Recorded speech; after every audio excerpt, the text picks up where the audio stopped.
लाठी कान्हे गमछिया चले जब हम झार के। अरे माई रे पगली रे गे हाथ में लाठी कान्हे गमछिया चले जब हम झार के।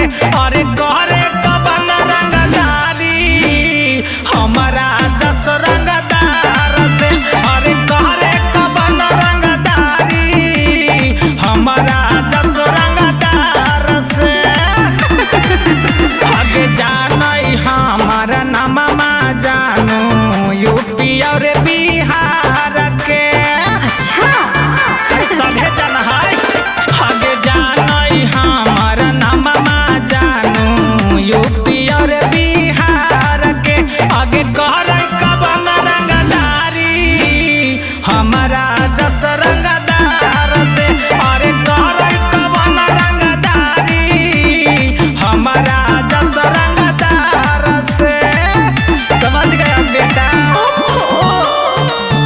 अरे करे कबन रंगदारी हमारा जस रंगदार से।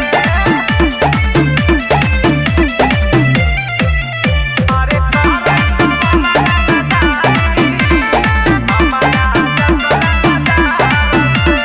हे गे आगे रख दे नीचे करा हम माथवा पे हाथ गे। नाप जाला बड़े माफिया के औकात गे। मार खेबे का आगे जिगरा है गे पगली। आगे रख दे नीचे करा हम माथवा पे हाथ गे। नाप जाला बड़े माफिया के औकात गे। अरे सुन आगे हो जाला सब काम जे ना होला हथियार से। अरे करे कबन रंगदारी हमारा जस रंगदार से। अरे करे कबन रंगदारी हमारा जस रंगदार से। खपड़ी उड़ा देगा नहीं जानती हो तू। कपार फाड़ दे।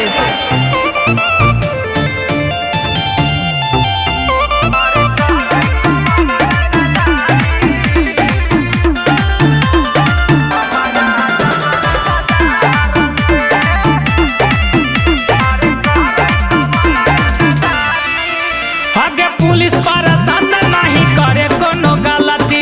पूरा एरिया में जानू चले हमर चलती। इडियट अरे कोई नहीं है। आगे पुलिस प्रशासन नहीं करे कोनो गलती। पूरा एरिया में जानू चले हमर चलती।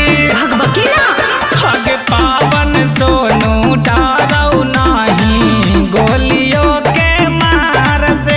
अरे करे कबन रंगदारी हमारा जस रंगदार से। अरे करे कबन रंगदारी हमारा जस रंगदार से। बात समझ गए ना तो चल। तो चला।